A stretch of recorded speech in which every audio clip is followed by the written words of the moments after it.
Lok Sabha.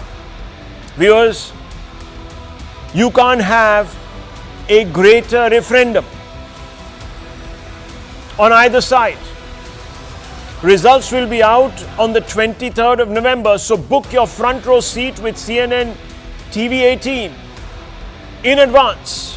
This election cycle is hypercritical, for tied to the result are major consequences for the pace of vital economic reforms if India has to escape the middle economy trap, political stability that is essential for transformational governance, and most importantly, to decide the ideological path that the nation will tread for the years ahead. As of today, the race in Maharashtra is impossible to call. The scenario there is fractured. The Shiv Sena and NCP are both split. It's actually a fight between Maharashtra and Maharashtra, to be honest. The Sharad Pawar versus Ajit Pawar faction, for who is the real inheritor of the NCP. And of course, the Uddhav Thackeray versus the Shinde Sena, for who is the legatee of Bal Thackeray's great political contribution. In Jharkhand too, while the BJP did very well in the 2024 Lok Sabha election, local factors like a major demographic shift is complicating the picture. Let me just paint you a quick overview of what is the scenario in Maharashtra. Viewers, if you look into your screens very closely, you'll see two sets of numbers. In 2019, the assembly polls, which is the column in the middle, the BJP won 164 seats. The Shiv Sena 126, the NCP 121, and the Congress 147. I think there's a calculation error there. But viewers, to your right, if you really project those numbers, you look at the BJP, which had 79, and then you had the Shinde Sena at 40. You had a total of 126. The Congress UBT Sena, that alliance with the NCP, would have had 153. So there's a dramatic shift. That BJP number, viewers, on the left of your screens is wrong. So let's not give that too much importance. But fundamentally, if the elections were to be held today, and remember those numbers don't hold in any case in 2019 because everything was different. If you look at the Lok Sabha result, you can see that the Congress had its nose in front. In Jharkhand, things are even more complicated. And let me break down those numbers for you. To the left is a 2019 assembly poll picture. The BJP 25, the JMM 30, the Congress 16. And you know the JMM and the Congress were together, so they cruised past that halfway mark of 41. But in the Lok Sabha results, things change. JMM Congress are 20 behind the BJP and the AJSU, which is their local partner. So you can easily see that if elections were held today, then it's quite possible that the NDA would actually end up a winner in Jharkhand. But again, as I told you, viewers, there are many factors, and therefore the picture is murky at best, and it's very difficult to call out what is happening because of this demographic change that has taken place, which is pretty undetected because we haven't really had, viewers, a census in a very long time. But there is no doubt that the BJP is going into this mega round of polls with momentum behind it after its spectacular showing in Haryana and Jammu. The Congress and its ecosystem are in a state of shock. They had all but written off Narendra Modi and the BJP. They had positioned themselves as the alternative that the public, allegedly tired of Modi, had turned to. The Congress scion and LOP Rahul Gandhi was walking tall and proclaiming a surge that had revived the Congress, which he claimed was poised to oust Modi from power. This is what was being said. These are not my words. I'm not interpreting anything. These are the facts. Rahul Gandhi said, people of this country have unanimously and clearly told Narendra Modi that they reject him. They do not want Narendra Modi and Amit Shah to be involved in the running of the country. Jairam Ramesh, his deputy, said, who's also Congress MP, said, Narendra Modi has suffered a devastating personal loss, political defeat and moral debacle. He is a one-third Prime Minister, Ek Tihai as they call him. Without Naidu and Nitish Kumar, he would not have been Prime Minister. Gaurav Gogoi, very important lieutenant to Rahul Gandhi, and Member of Parliament said democracy, constitution, caste census, Agnipath were the main issues. The main role of bringing these to the forefront was that of Rahul Gandhi. He gave us moral and philosophical leadership, the results of all that have been seen in the people's mandate, unquote. But viewers, a week, a month, as they say, is a long time in politics. The big talk from the Congress camp has now been spectacularly deflated, with the BJP demonstrating that it has rediscovered the keys to post-success. And here are some hard facts. Freebie frenzy. The BJP has surpassed India on freebie sweepstakes. The Shinde Sarkar, the incumbent one in Maharashtra, has made 150 decisions in just 4 cabinet meets. Rupees 1500 per month has been dispersed under the Maji Ladki Bahina Yojana. 1.9 crore women have already received 2 to 3 installments. Here is another hard fact. Micromanagement. Haryana and Jammu result proves BJP can still reverse the mahal. It can reverse a general consensus. Haryana and Jammu result shows BJP has rediscovered its talent to micromanage caste equations. We saw significant movement back to the BJP of castes that had veered away in the Lok Sabha. Intense focus on SC/ST voters in Maharashtra and Jharkhand. Let me give you an example. To focus on just 6% Buddhist votes, Kiran Rijiju, Arunachal Member of Parliament, has been pressed into Maharashtra, already holding more than 100 meetings. Another hard fact, decentralization. Learning from 2024 setback, BJP ran decentralized campaign in Haryana and Jammu. To avoid UP like repeat, BJP relying on local issues to decide tickets in Maharashtra, Jharkhand, Uttar Pradesh. Here's another hard fact. The RSS, BJP double-engine RSS back on the ground in large numbers in Maharashtra, Jharkhand. The RSS held, for example, 16,000 meetings in 6,200 village panchayats to deliver results in the last round of assembly elections, the results of which came out last week, viewers. Make no mistake, with the BJP's poll machinery in high gear, the pressure is now squarely on the Congress and its ecosystem to prove that Rahul Gandhi-led Congress seat surge in 2024 Lok Sabha election wasn't a flash in the pan. In a sense, these elections will prove once and for all if the Congress is on the way to making a historic comeback or if its Lok Sabha surge was a false start. And remember, viewers, the BJP has quickly course-corrected. The Congress is using its same team that oversaw Haryana in Maharashtra, pretty much down to the last man. Viewers, let's open this up. This is going to be a very interesting election, let me tell you. And as I told you, the stakes couldn't be higher. But something tells me that the stakes for Rahul Gandhi are foremost. Imagine an LOP who's constantly losing elections, viewers. He would lose the moral authority to question the government in parliament. There's no coming back after this. Because after this, viewers, you have significantly large states. Uttar Pradesh being one of them. And if Yogi manages to win a majority of those 10 assembly election seats, there's going to be serious doubt in the India camp. They might even dissolve, viewers. You don't know. But let's open this up. We have Rashid Kidwai, we have Sanjay Jha. Let me begin with you, Sanjay Jha. Sanjay Jha, I find it fascinating. Very fascinating. You heard what Rahul Gandhi had been saying after the Lok Sabha elections. But what is making the India bloc, in specific the Congress, so jittery today? They're already clutching at straws, alleging that the EVMs are already pre-rigged, that the BJP already knew the poll dates, that money is being used to bribe votes. Has Rahul already lost confidence in the so-called desire among the people to vote for change? Does he not believe this to be true anymore? What's happened? Flurry of accusations. Rahul, good evening. There's a reason why they say a week is a long time in politics. I think it's been exactly a week since we talked about Haryana results. Let's move on.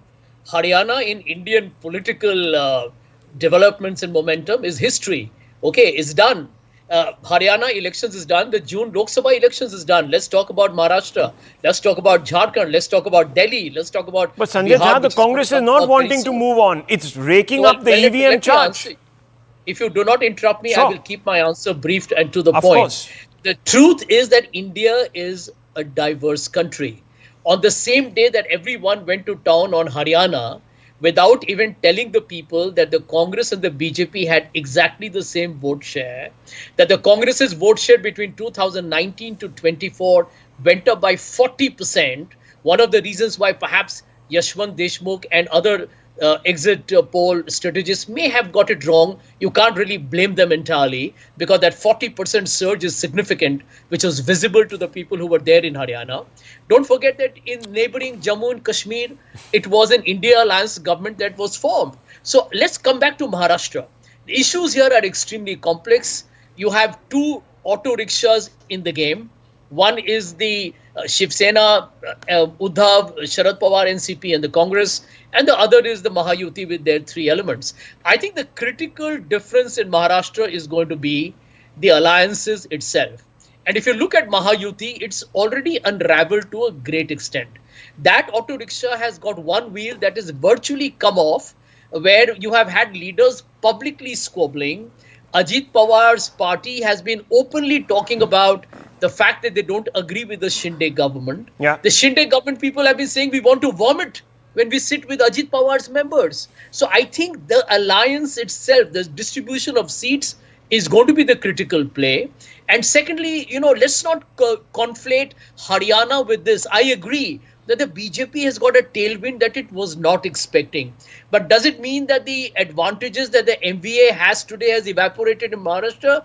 Not at all. I think the fundamental issues of rural distress, business being moved from Maharashtra to Gujarat, high degree of unemployment, the entire Marathwada reservation issue, these are all live and real. And I think the momentum of the Lok Sabha, to whatever extent, I'm not going to say that it's going to be repeated in the assembly, but there is a momentum. And if the Congress were to do well in Vidarbha and Marathwada as it is expected to do, I do believe you have a story playing out where the MVA is probably, even as I talk today, would be on a slightly advantageous position. Let's very quickly, Sanjay Jha, I just want to tell our viewers where things are not quite adding up in Sanjay Jha's response. Now, we are talking about vote share. In Haryana, the Congress's vote share surged, this, that, the other. When the BJP used that argument, viewers, in 2018, after ruling Madhya Pradesh unbroken for a record period,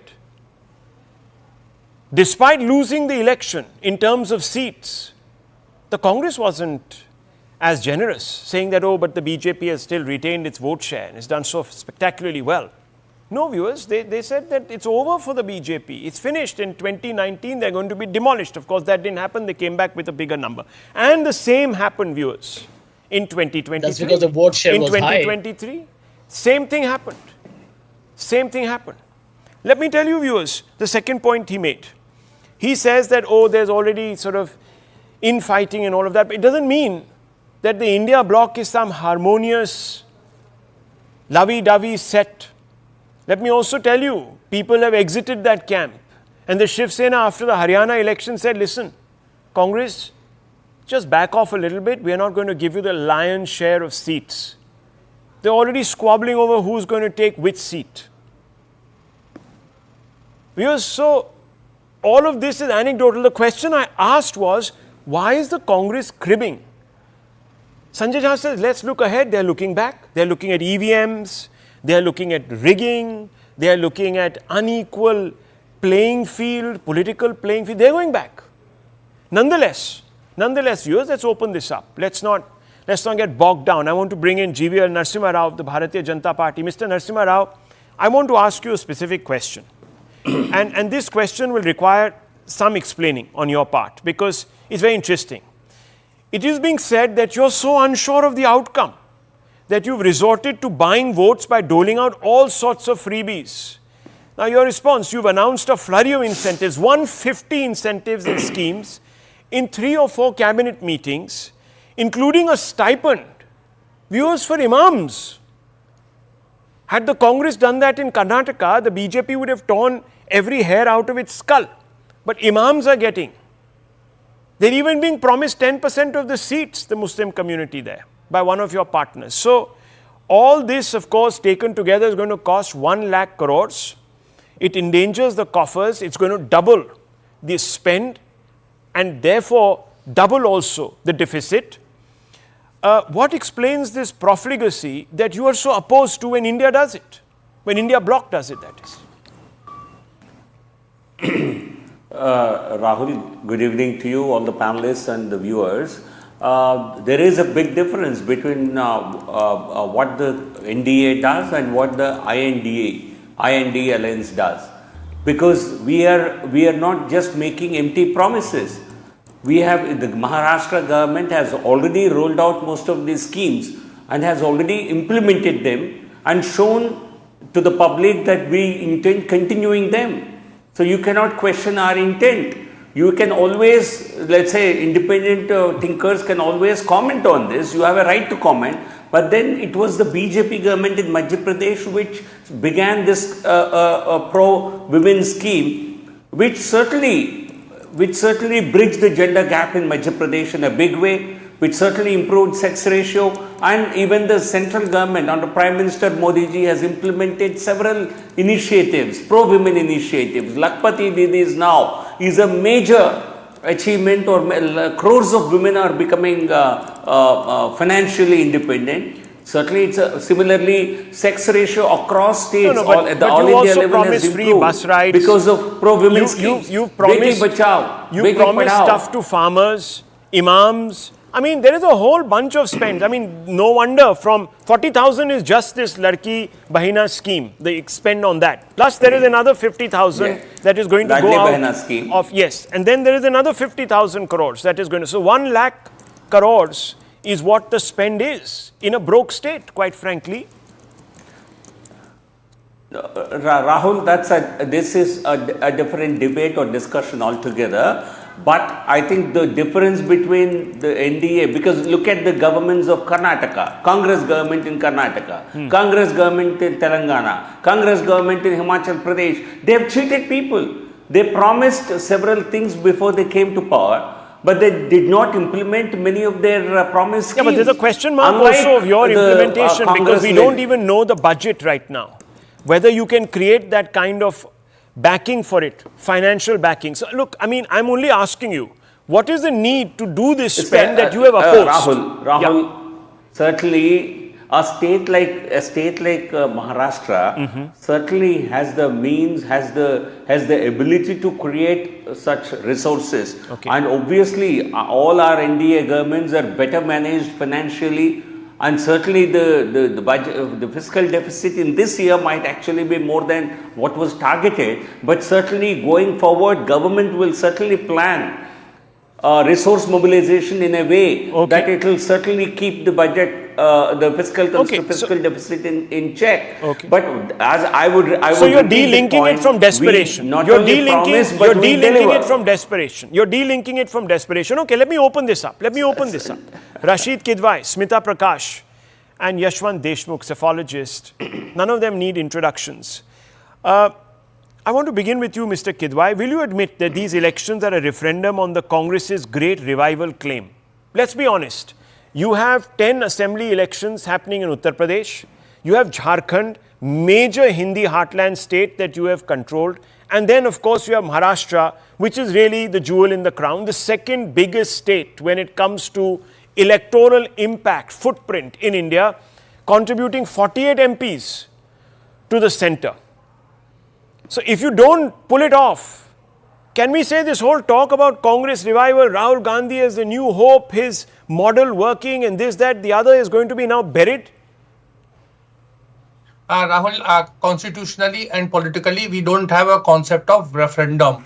Nothing gets settled in India. There is elections after elections, cyclic thing. Of course, we talk about it, but now look at, the scene has changed. It was about Haryana. Now we are talking about Maharashtra. In Maharashtra, we must understand certain, fundamental aspect. It is not a Congress-ruled state. It was not for, I think, past 2 decades, it's not been a Congress-ruled state. Congress is one of the 6, one of the 4, one of the 3, players. So a lot depends upon how Uddhav Thackeray's party performs, how Sharad Pawar's party performs, and how the kind of permutation and combinations, happen after November 23rd. Last time we saw what happened just on the day of the result, and next day what happened. So there are all kind of possibilities are there. I think the real challenge before the Congress and MVA is to keep its vote share intact. That is being Marathas, Dalits, and Muslims. If you kind of do a calculation, Mr. Deshmukh knows this business better. They are sitting on 48%. But what we saw in Haryana, the Jats didn't vote for the Congress. Let's say they just voted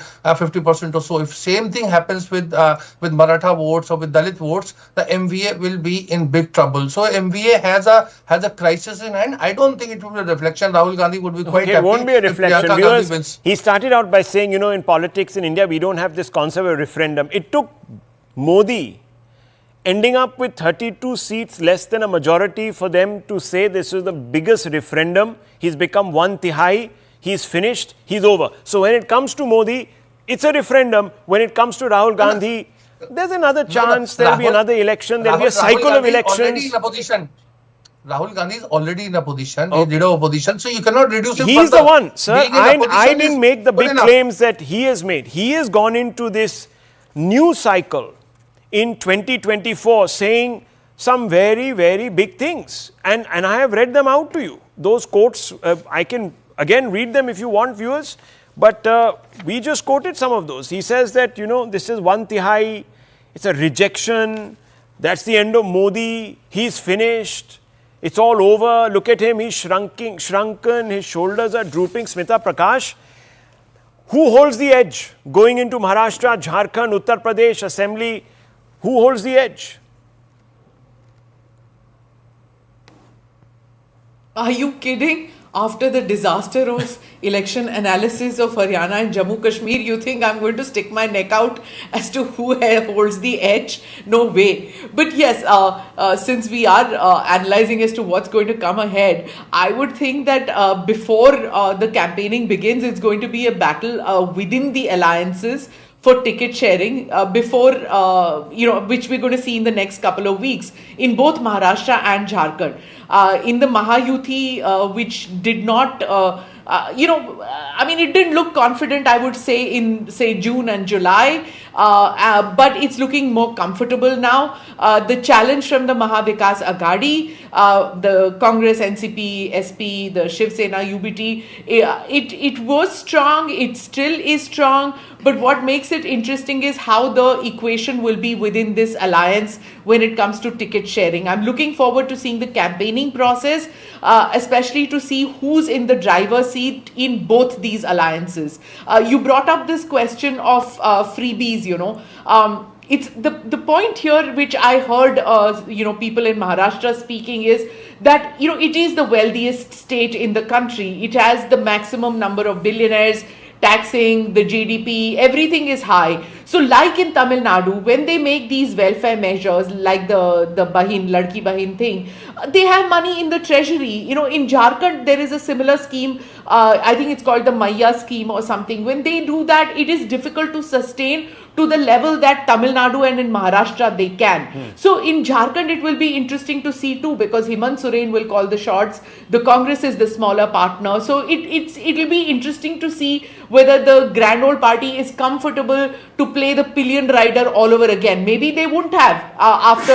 In June, they might have been thinking differently. Hemant Soren was in a weak wicket. But now, after the disastrous performance of the Congress in Haryana, and even though they are saying, and Sanjay Jha has been saying that it is it's an India alliance government in J&K. Sanjay, excuse me, but this is like Pakistanis calling it a South Asian restaurant when it's actually a Pakistani restaurant. So it is a NC win which happened out there, and Congress did not pull up its boots, did not do what it ought to have done in Jammu. They just let it go by. That's true. I mean, in direct contests, Yashwant Deshmukh, once again, the Congress has come second to the BJP. But I want to ask you, because you're no better person than you to tell us a little bit about the topography. I'm not going to ask you to stick your neck out to say, who holds the edge, etc., etc. But what are the known psephological unknowns in Maharashtra? What can prove to be tricky? And similarly,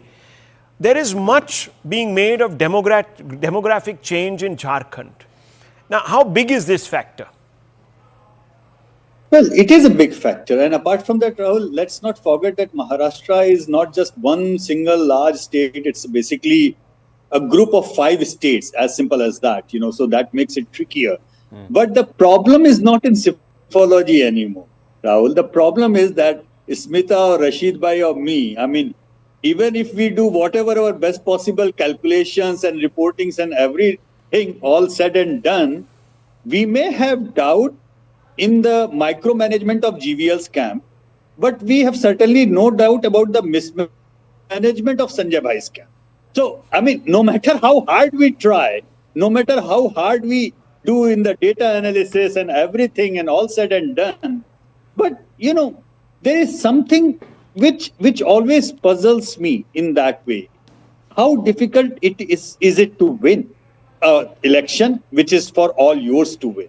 And how easy it is to lose in an election where public is like थाली सजा करके आपके स्वागत में खड़ी हो, and you are still not willing to eat on that. And time and again, I'm just astounded by the fact that no matter how good the data crunching and everything is there, but at the end of the day, it's just the smallest possible micromanagement, for which I believe that BJP is also blessed in a way that they have this organizational backbenching of their mother organization, which unfortunately for the Congress, they are completely lacking. But having said that, I think it was more of an election which Congress lost in Haryana, which rather than BJP winning. I mean, I'm saying this with all sincerity for the Congress to lose. Whether or not Congress can repeat that same thing in Maharashtra, that remains to be seen. And as Smita said, that Jharkhand is probably a much keener contest because Hemant Soren is going to call the shots over there, and and they managed to win the 5 tribal Lok Sabha seats. So that means his hold on the tribal votes is pretty much stronger. Okay. But in Maharashtra, I'm more looking into the management of Sharad Pawar. And I know it's tricky to stick your neck out, but the way the things stand, I wouldn't be surprised that before Haryana, I was of the firm opinion that Congress could be the single largest within the MBA camp. But at this point of time, probably I feel like Sharad Pawar could be the single largest within the MBA camp. Very interesting. So already we are seeing, going into this election in Maharashtra, a diminution of the Congress. Sanjay Jha, there's no escaping it. Your own partners are calling into question your ability to win an election that you are supposed to have won. Rahul, let me tell you, I believe that the defeat in Haryana, embarrassing as it was, what should not have happened, I agree with both Smita and Yashwant, that it was like the old cricket cliche, snatching defeat from the jaws of victory. But it is providential too, because I think the Congress will recognize that it cannot afford to repeat that kind of complacency or, the very languid approach in Maharashtra, which is, by the way, like it or not, the second biggest state in India. The stakes are huger because in Haryana, on the day the election results came out, Mr. Modi went to town that evening saying this is an endorsement of everything that he has done after June. So if the MVA were to do well in Maharashtra and win the state, I think Mr. Modi will have a lot to explain for. And I think if the Congress rather learn from the Haryana defeat and do well in Maharashtra. You used a very interesting phrase, and I want to bring GVL Narasimha Rao into a face-off situation with you. You said it cannot afford. It cannot afford. Now, when I spoke to Mr. Kidwai earlier, he said it's okay. Even if there is a setback, the Indie bloc loses, it's okay, we'll have another election. There's nothing called a referendum. But you use the term afford, which is a very interesting word, because it seems to suggest that if there is a loss, there is a monumental problem. Sanjay Jha, would you at least concede this? Absolutely, Rahul. I'm going to tell you very publicly, the Congress party is critical for itself. In the MVA, it is most vulnerable to a negative result in Maharashtra. If the MVA wins, the Congress also conversely becomes the biggest gainer in terms of perception. Absolutely, I agree with you. GVL Narasimha Rao, would you like to respond? Because there seems to be a denial. Already the blame is being shifted to EVMs, etc. And I find it fascinating.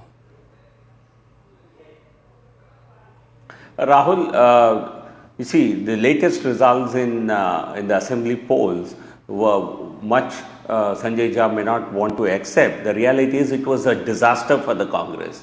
In Jammu and Kashmir, they contested 32 seats. They could not win a handful. And and the BJP, we were never a major party compared to the Congress in Jammu, but today we won 29 seats. And in Haryana also, we were ahead of the Congress. And I certainly disagree with anybody who says that the Congress lost the battle which it was supposed to win. No, we improved our vote share too in Haryana. We went from 2014 to 2019, our vote share went up in Haryana.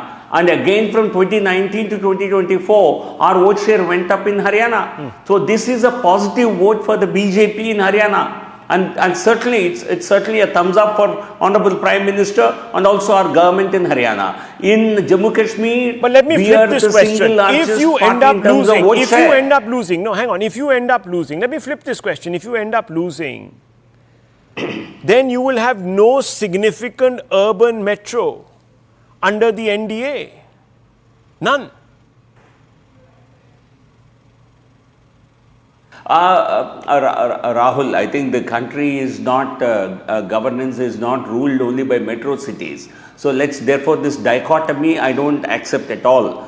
Whether you are in power in Delhi, Kolkata, Chennai, they don't. Finished in every metro where there is, of course, resource. These are important states. These metros are not just in some far-flung districts. Yes. No, but these are. Yeah. No, we in Lok Sabha elections, we sweep the same seats. So it's possible, maybe in some of these states we have not won. Finally, Delhi, we have 7 on 7 in Delhi. We have won most of the seats in Mumbai. We won most of the seats in Bangalore, all the seats in Bangalore. Let's see what happens. So it's not that BJP is not winning in metros. Okay.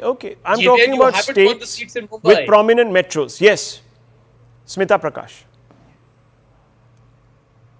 Okay, Rahul, there's less than a month between the two elections, right? The two in the sense of J&K and Haryana and Maharashtra and Jharkhand. Yeah. Learning from mistakes. Sanjay says that the Congress in a way will learn from Haryana's mistakes or mistakes made by the Congress party in Haryana. Rashid is here. He has done the Congress beat for decades. In the past 15 years, where has there been a kind of a Chintan Manthan after every election loss?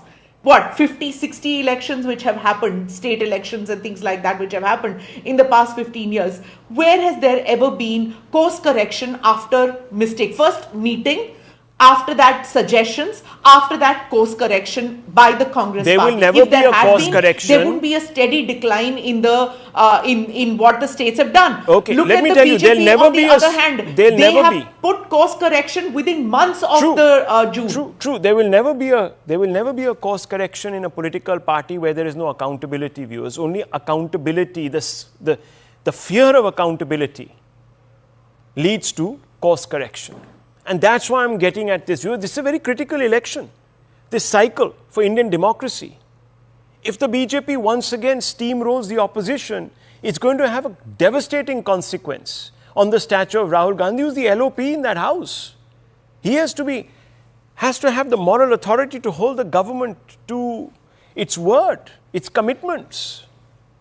A loss is catastrophic for Indian democracy, viewers. Let me tell you this, at least participative Indian democracy. I want to move on, viewers, because Prime Minister Justin Trudeau is on the verge of embarrassing his nation.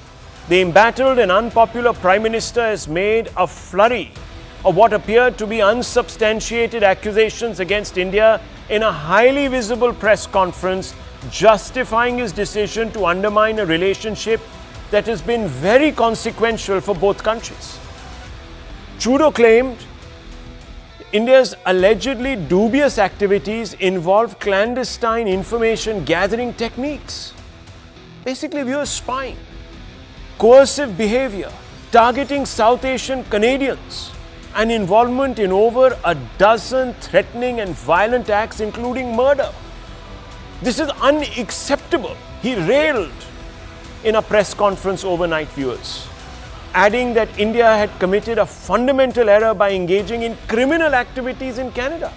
I mean, this is the kind of tripe that you hear from countries like Pakistan, viewers.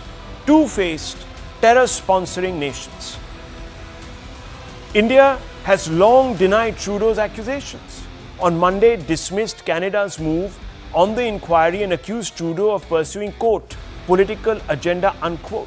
In fact, each of Trudeau government's accusations appear to fail the smell test. I use these words with deliberation, appear to fail the smell test. The first charge, viewers, and I always bring you the hard facts so that you can separate the wheat from the chaff. You can get closer to the truth. The charge is Canada fully respects the sovereignty and territorial integrity of India, but the Indian government is not reciprocating. That's what Trudeau and the Royal Canadian Mounted Police, RCMP, has said. But what is the fact? If you check it, viewers, you find out that RCMP Assistant Commissioner Bridget Gauvin inadvertently admits the presence of pro-Khalistani elements on Canadian soil. So viewers, a country that respects India's sovereignty, why would be harboring agents that are sworn to the division of India? That's not respect for a nation's territorial integrity. Here's another charge. The Canadians say there is a violent extremism threat in Canada that Canada and India have been working on over the years, unquote. These are the exact words. What does a fact check reveal? That since 2003, 21 years, India has sent 26 extradition requests to Canada, including one for Hardeep Singh Nijjar in 2022. All have been rejected. So viewers, if there was a threat of violent extremism in Canada that both nations are somehow tackling over the years, by now we would have had some of these odious characters handed back to India. I mean, even the UAE, viewers, has handed us back Bishnoi's brother, Goldie Bra's brother rather. But Goldie Bra, Bishnoi's agent, left-hand man or partner in crime, is sitting in Canada. I mean, today the UAE is more reliable, viewers, in addressing the threat of violent extremism directed against India and respects India's mutual concerns than Canada.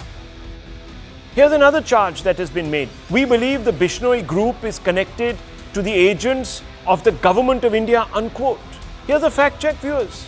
Canada says India uses Lawrence Bishnoi for hit jobs, but forgets it harbors his partner in crime, Goldie Brar, and his associates. They're living there. And they all left India after they were charged by the police in Punjab, viewers. And they left there. They got there. They got citizenship there. They got the right to remain there after Justin Trudeau came to power. Here's another charge. FBI and RCMP sharing all information that is prosecutable. There's a fact check. When US intelligence has information about pending assassinations, it warns not only friends but also adversaries in advance, viewers. And there are several examples of this. Just look across the border in Pakistan. Several times Pakistan has been told. Even Iran has been warned in advance. Why wouldn't the Americans have warned in advance India, one of their closest allies? Here's another charge made by Canada, the use of organized crime by India to create a perception of an unsafe environment targeting South Asian community in Canada. Here's a fact check. Canadian intelligence report itself listed Khalistanis as one of the top 5 terror threats in the country, in their country, but later watered down their claims. Under pressure from whom?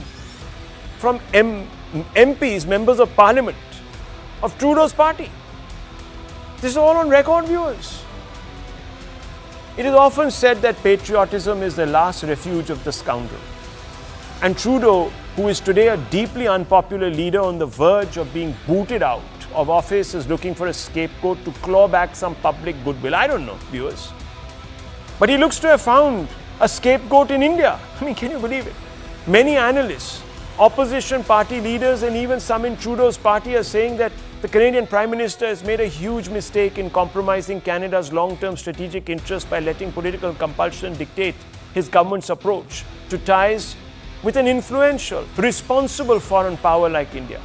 What are these compulsions? Let's have a quick look. Lowest ever popularity ratings mar re-election prospects of that man. Trudeau lost a Toronto federal seat that his party had held for 30 years. Trudeau lost a crucial by-election in his party's Liberal stronghold in Montreal. Post-COVID-19, sky-high inflation in Canada, unaffordable housing, soaring crime rates, sagging public healthcare system. Khalistan apologist Canadian MP Jagmeet Singh's party, the NDP, withdraws support, leaving Trudeau's government flailing on the ropes. Trudeau needs Sikh support that are influential in 25 parliamentary seats. Is this the reason why he's sucking up to them in this rather bizarre, opportunistic political gamesmanship, viewers? Let's open this up. Let's ask some fundamental questions this evening. I want to first begin with Michael Rubin, because this is a fundamental question, Mr. Rubin, and I have to ask you this question. Are we seeing Mr. Trudeau scapegoating India for vested political interests, as the Indian government seems to believe, and in the process, has he ended up embarrassing Canada? Yes, absolutely. You know, not only the Indian government believes this, I think almost everyone else does. As you said, when the United States has smoking gun evidence of pending assassinations, we warn even our enemies in advance. I suspect what happened now was simply that after the Najjar assassination, the United States said, let's give you whatever raw intelligence we have, smoking gun, but perhaps it can help. And Justin Trudeau, because of his own ego, decided to throw Canada's foreign relations under the bus and now wants to hide behind CIA secrecy. And that's frustrating the Americans to no end. Well, let me tell you, viewers, Michael Rubin knows a thing or two. His piece, which he put out on TV18's website today, has gone absolutely viral. Thousands of people have read it, and it's called, "Should India Designate Canada a Terror-Harboring State?" Something to that effect. So he's got a very clear view on all of this, viewers. And I want to bring in, from California, United States, Vivek Vadva, as also Dean Baxendale. Mr. Baxendale, can you put into perspective this bizarre flurry of accusations that are not backed by fact and simply don't stand up to a fact check? Well, thank you for having me. Actually, I'm in Washington today myself. So this is a very complex issue that goes back decades, as everybody knows. It goes back to the original harboring of Khalistani separatists here in Canada. The RCMP and CSIS, which was thus formed in around 1984, was certainly overseeing and looking into what was taking place. This, over time, we had the Air Indian bombing.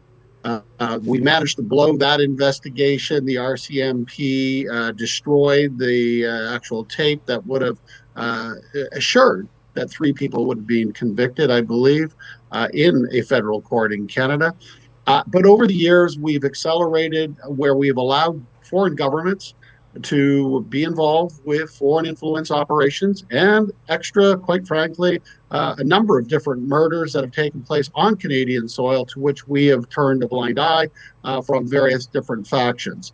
There's no question, though, that the Indian government has been involved with foreign influence and foreign interference in Canada, just as the PRC and other malign states. It's unfortunate that India is having had to take its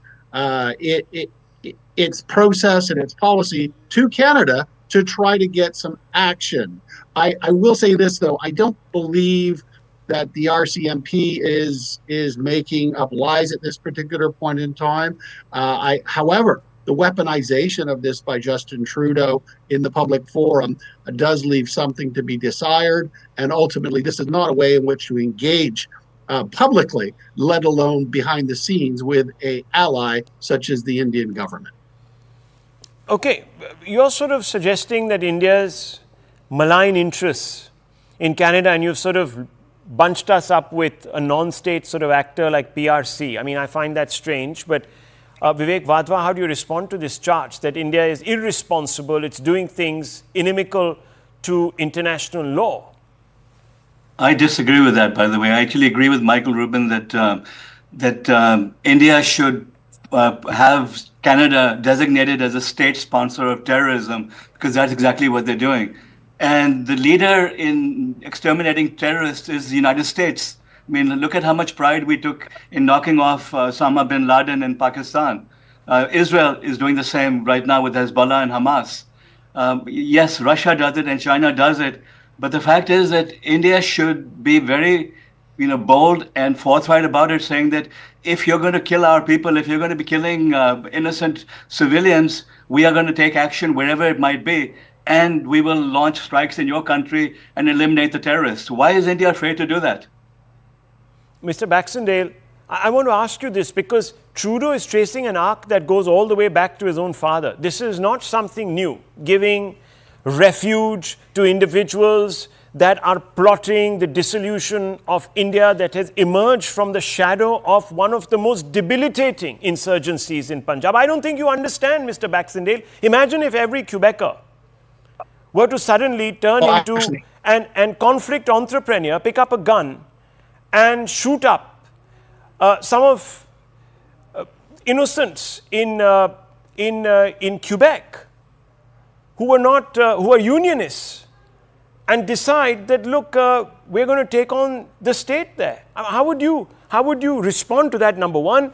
And what if India, it later turned out, was funding them, was giving them, was giving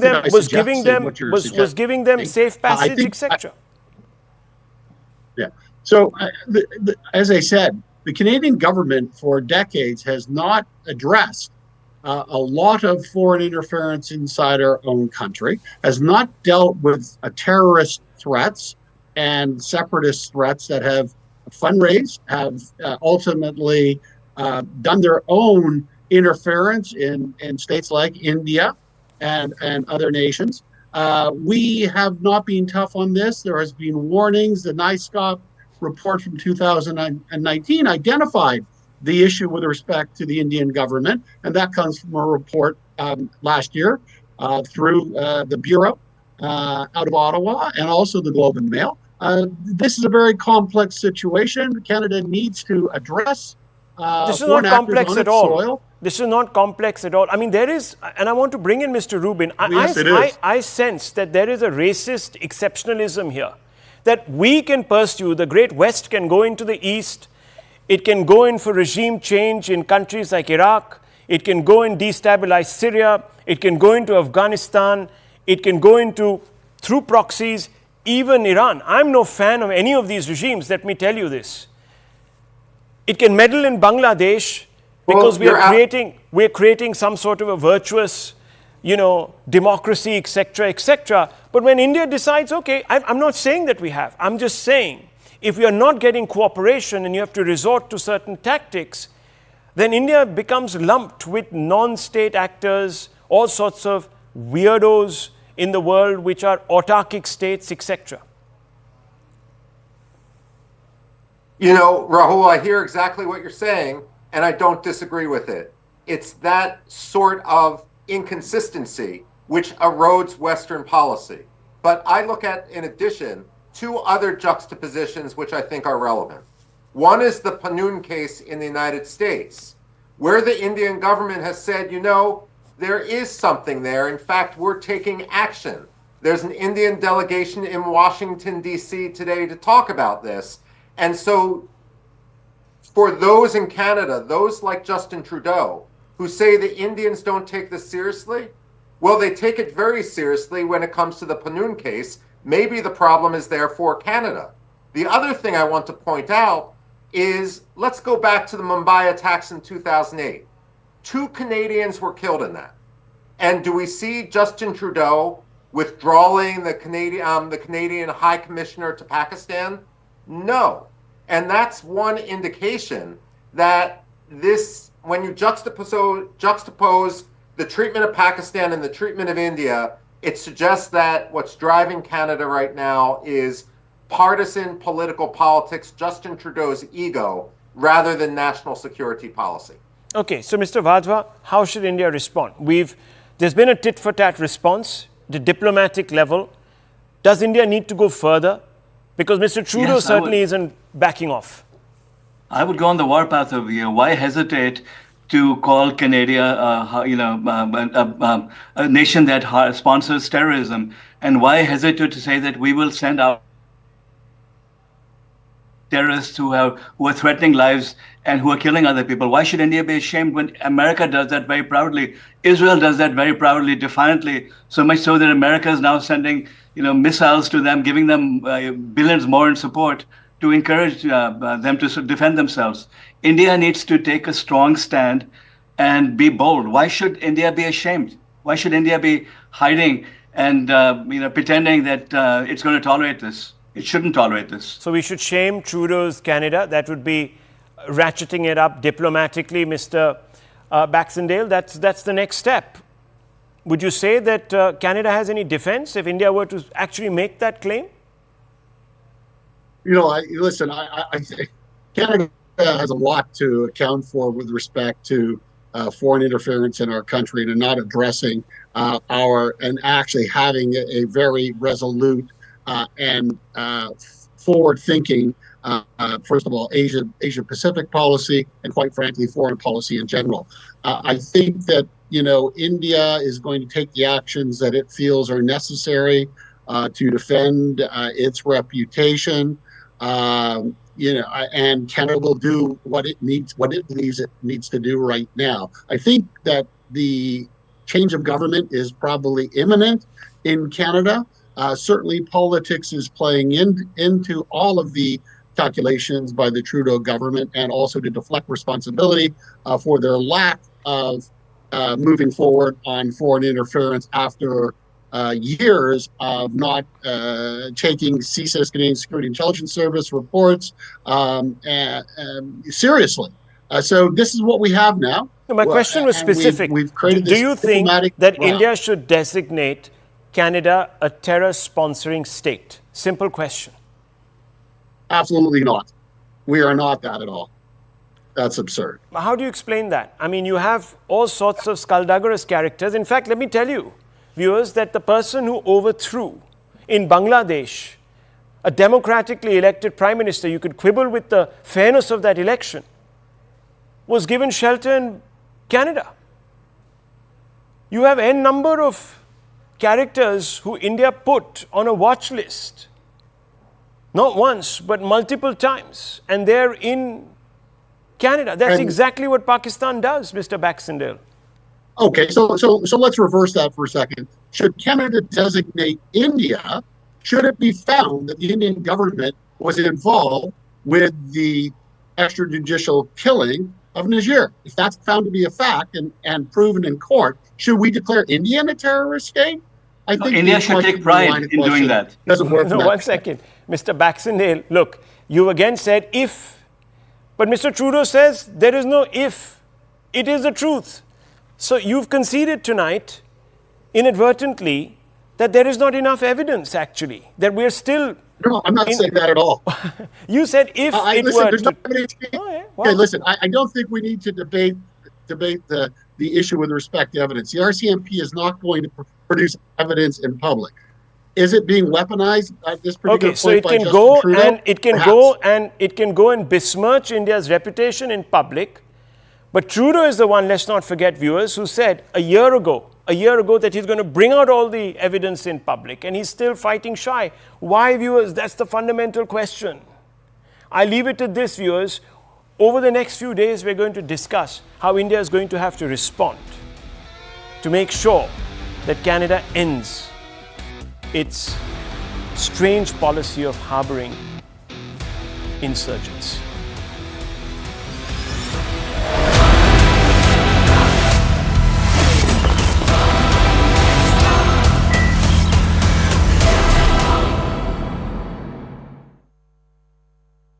And date of poll in Maharashtra would be 20th 11. Counting would be on 23rd 11/24, and you will notice that date of poll is Wednesday. This is deliberately, which lot of scheduling, whatever goes into scheduling, we have tried that it is midday, so that issue of urban apathy is handled. And in case of urban apathy, we are really very concerned. We want to make appeal through you to all our esteemed voters in the urban areas to please come and vote. It's not a healthy trend which is reflected. If I give you a brief of what is happening across the elections in the urban apathy, we will share this slide with you.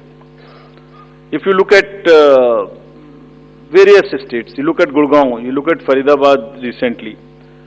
Last elections, you look at Jubilee Hills, Hyderabad. You look at Bangalore South. You look at Gujarat, Gandhigram, Kolaba, Mumbai City, Pune, Thane, all are much below the state averages of each state. We will be conducting a special meeting of the municipal commissioners and DOs within a week's time to appeal again to do whatever we can do to motivate the voters in the urban areas, but the trends are really not good. If I show you the Lok Sabha, that was the Lok Sabha. If I show you legislative assemblies, see the lowest. The Kolaba was just 40%. 62 of 64 urban ACs in Maharashtra were less than the state average in 2019. So was the case in the parliamentary elections 2024 also. And just to give you a contrast, if you compare, so what was the situation in Lok Sabha in Kalyan was 50%, Mumbai South 50, Mumbai North, Thane, Pune, Mumbai South, everything 53%. And these were the lowest 6 parliamentary constituencies out of the lowest 10. So that's the state of the urban apathy. We would be doing everything to counter it. Last time in 24 elections, we had all celebrities, all corporates, Amul, everyone involved. We'll do it again. And we'll also, at this point, emphasize that this contrasts with a very positive trend in the constituencies like Doda, 72%, Riyasi, 74%, Punch, 74%, Rajouri, 71%. If they can go 70 plus, Kolaba can also go 40 plus. In 24 Lok Sabha elections, Bastar was 68%, 69%. Gadchiroli, Manipur, states after state, tough areas. So we'll be requesting through you, we'll have a special drive this time for the slum areas in urban areas and also the colonies, all alike, to have a real urban push.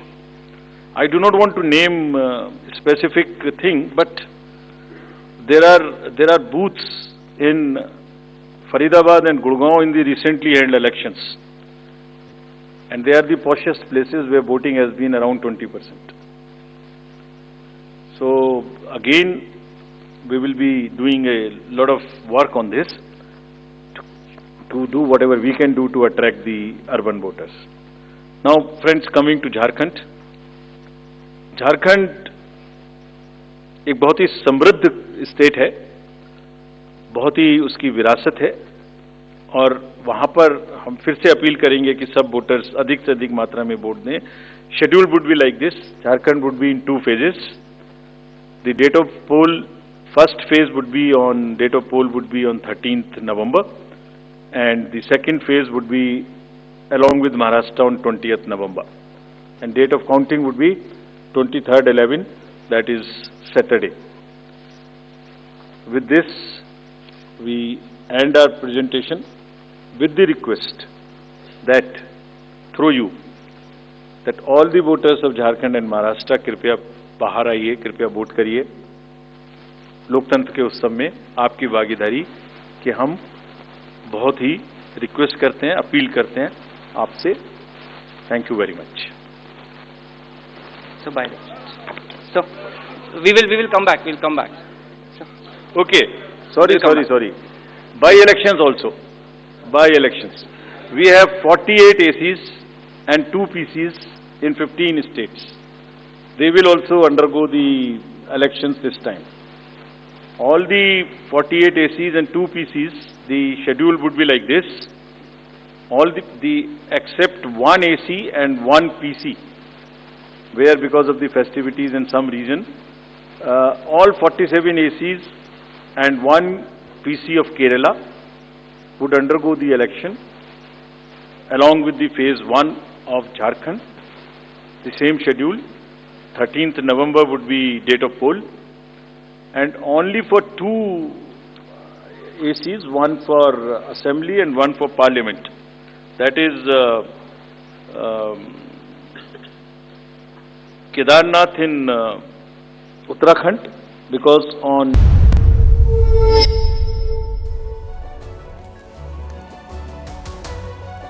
Hello, Namaskar. This is First Post and you're watching Vantage with me, Palki Sharma.